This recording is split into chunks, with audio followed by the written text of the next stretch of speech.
I live in the American Gardens building on West 81st Street, on the 11th floor. My name is Patrick Bateman. I'm 27 years old. I believe in taking care of myself, in a balanced diet, and a rigorous exercise routine. In the morning, if my face is a little puffy, I'll put on an ice pack while doing my stomach crunches. I can do 1,000 now.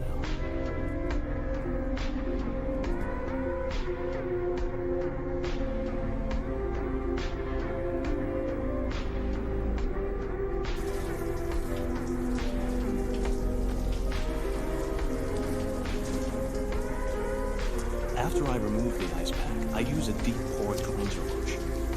In the shower, I use a water-activated gel cleanser. Then a honey almond body scrub. And on the face, an exfoliating gel scrub.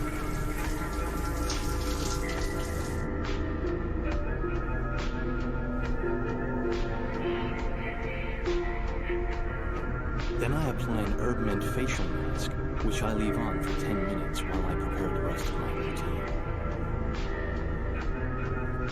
I always use an aftershave lotion with little or no alcohol, because alcohol dries your face out and makes you look older. Then moisturizer, then an anti-aging eye balm followed by a final moisturizing protective lotion. There is an idea of a Patrick Bateman, some kind of abstraction, but there is no real, only an entity, something illusory. And though I can hide my cold gaze, and you can shake my hand and feel flesh gripping yours, and maybe you can even sense our lifestyles are probably comparable, I simply am not there. I'm trying to listen to the new Robert Palmer tape, but Evelyn, my supposed fiancée, keeps buzzing in my ear.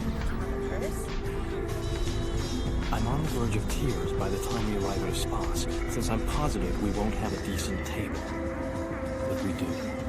The relief washes over me in an awesome way. I'm fairly certain that Timothy, Bryce, and Evelyn are having an affair. Timothy is the only interesting person I know. I'm almost completely indifferent as to whether Evelyn knows I'm having an affair with Courtney Robinson, her closest friend. Courtney is almost perfect looking. She's usually operating on one or more psychiatric drugs. Tonight, I believe it's Saturdays. More disturbing than her drug use, though, is the fact that she's engaged to Lewis Carruthers, the biggest doofus in the business. Alan has mistaken me for this dickhead Marcus Halberstram. It seems logical because Marcus also works at PNP and in fact does the same exact thing I do. He also has a penchant for Valentino suits and all other people's glasses. Marcus and I even go to the same barber, although I have a slightly better haircut. I can't believe that Bryce prefers Van Patten's card to mine. Anyway, look at that subtle off-white color. The tasteful thickness of it. Oh my god. It even has a watermark.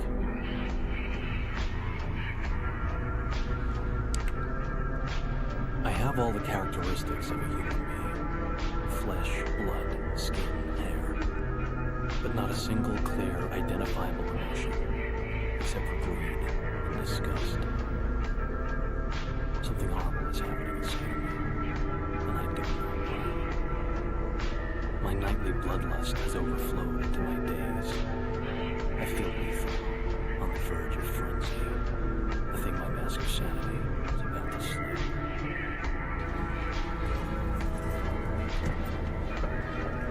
When I get to Paul Allen's place, I use the keys I took from his pocket before disposing of the body.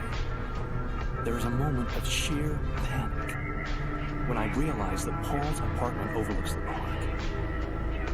And it's obviously more expensive than mine. I calm myself and move into the bedroom, where I find his suitcase and start to pack.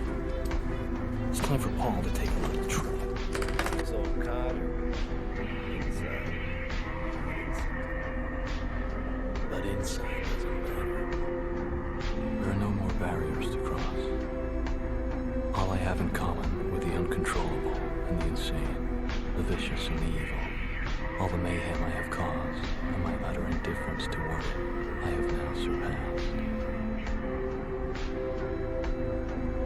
My pain is constant and sharp, and I do not hope for a better world for anyone. In fact, I want my pain to be inflicted on others. I want no one to escape.